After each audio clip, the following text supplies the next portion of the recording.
Alright guys, so today's message is would you answer the call? And it's in 1 King chapter 19, 19 through 21.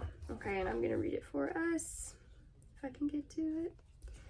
Okay, verse 19. So he departed thence and found Elisha the son of Shaphat, who was plowing with 12 yoke of oxen before him, and he with the 12th.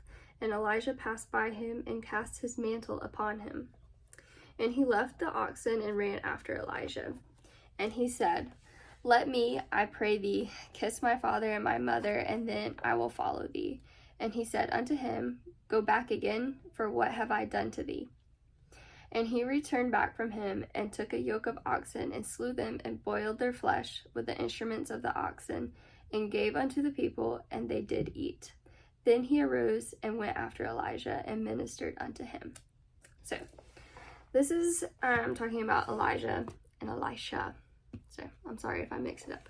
But Elijah walks up and tosses his cloak, that's what he referred to as his mantle, to Elisha without saying anything. Just tosses it at him and turns around, starts walking away, and expects Elisha to just follow him. So it symbolizes the passing of prophetic authority. Instead of oil, Elijah uses a cloak to anoint Elisha, and in most of these it uses oil, but that's just his style. He uses a cloak. So it's passing of the mantle. Sacrifice, commitment. The life of a prophet was not a life of luxury. This cloak of Elijah's was probably ragged, dirty, and had some holes. He lives in a desert land. This mantle represented a man's gift, the call of God, and the purpose for which God had called him. So Elisha's call, he hesitates. This isn't failure of character so much as the enormity or the greatness of the task. And he hesitates when he's asking if he can go kiss his mother and father goodbye. He's staring at this cloak and it's like, can I at least tell people bye? He isn't the only one in the Bible, though, to hesitate, though. In any of these, there's been plenty of people to hesitate in the Bible. Moses and Jeremiah complain of their inability to speak. Isaiah dimmers because of his unclean lips. Samuel hears the Lord and doesn't even know who he is. And then Jonah runs away. Unlike these men, though, Elisha isn't called by God directly, but by an earthly preceptor. Elijah asked to go back. If God called us today, though, would we go? Would we leave behind family, friends, current lifestyles, and just go? So I want to talk a little bit about hesitation. So pausing, delaying, stalling, waiting, hesitancy, unsureness, indecisiveness, doubtfulness, procrastination. I don't know about you, but I felt like 90% of those words describe who I am. But hesitation can be both good and bad. Okay, you can hesitate before saying or doing something that might hurt others. That is good. Hesitation can be linked to negative outcomes, since the feeling itself is associated with things such as fear, lack of confidence, or overthinking. Okay, some of your greatest ideas might not even see the light of day just because you hesitated. Can you believe that? That's crazy. How many times do we hesitate in one day? I don't dare want to ever count mine, but I hesitate when someone asks for a favor, for help. These sound really bad. For assistance, but mostly because I don't know what it all entails, or I know that the task they're about to give me is a pretty big one.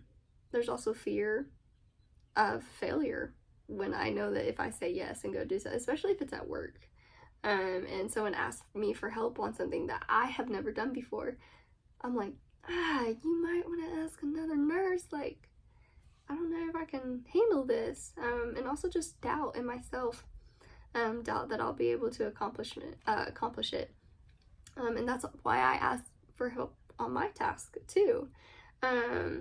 So I think this message of trying not to hesitate when God calls you, it's a good one, but what if we didn't hesitate the simple things I just mentioned?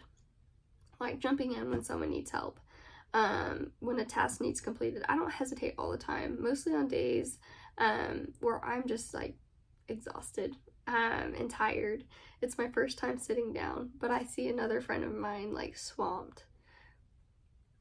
what do I normally do? I look at them, I'm like, hey, do you need help with something? It depending on who it is, depends on if I'm gonna actually have a job to do. Like there's one lady I work with, I know that if I ask her if she needs help or can I go do something for her, 9 times out of 10 she's gonna be like, yes. Okay. Then I have another friend who's like, no, I'm okay. And she only asked me to maybe help her 2 out of 10 times. So depending on how much effort I really want to put into what I'm doing, that's who I depend on, who I ask. But I even hesitate when I do Bible studies though. Just because of how tired I can be, especially if it's one of those where I'm having to come after work and lead one. As much as I love teaching and talking about God, I can be very drained, and then I feel bad when I'm not as excited as I should be when I'm talking about the Word of God. But, however, it's usually in my tired and my exhausted state when I do hesitate, but still say yes, and I get blessed or shown something or told something that I needed to see or hear. 9 times out of 10, that's usually what happens. And so when Elijah says yes, his yes is given in a much more profound way than my tired whispered yes to a fellow co-worker or whatever I'm saying yes to. But Elijah showed his willingness to succeed. Elijah by killing his oxen. That's his previous source of income, is his oxen. And using them to provide a farewell dinner for his family and friends. So that's a very profound yes. I'm not saying kill your income, okay? Don't hold me to that.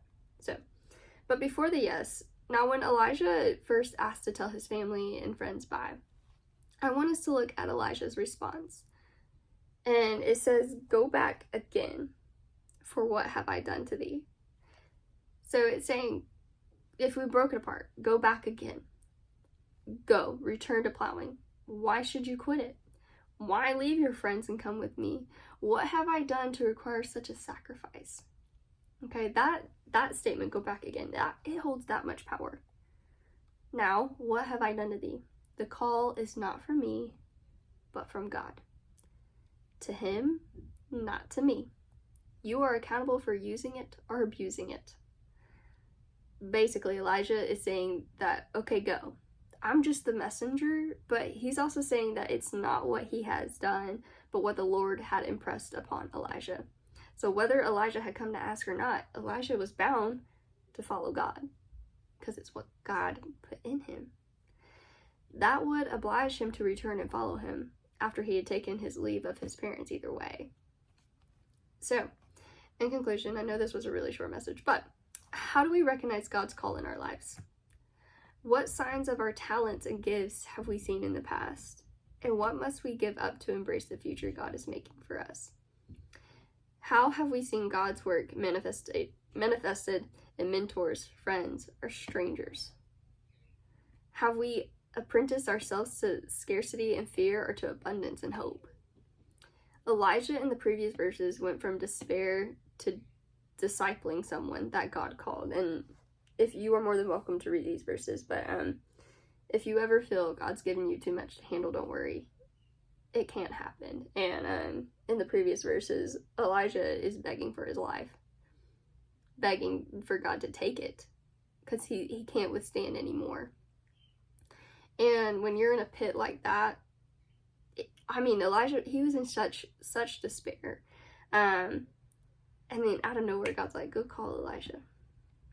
I'm giving you a task. I need you to go disciple him.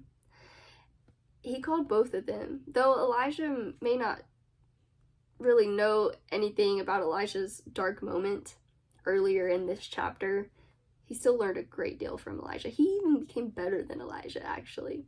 So no matter what season, what circumstance, what challenge, if God calls you, then he calls you. And you have purpose, even if you hesitate. Because he knows what he has impressed upon you is much greater than your fears and your doubts. Because you're going to eventually do it. Because it's God's call. And guess what, though? Even if you don't, he's got someone else lined up for your job. So you might as well get up and go. And that is the end of the message for today. I hope you guys have a blessed day.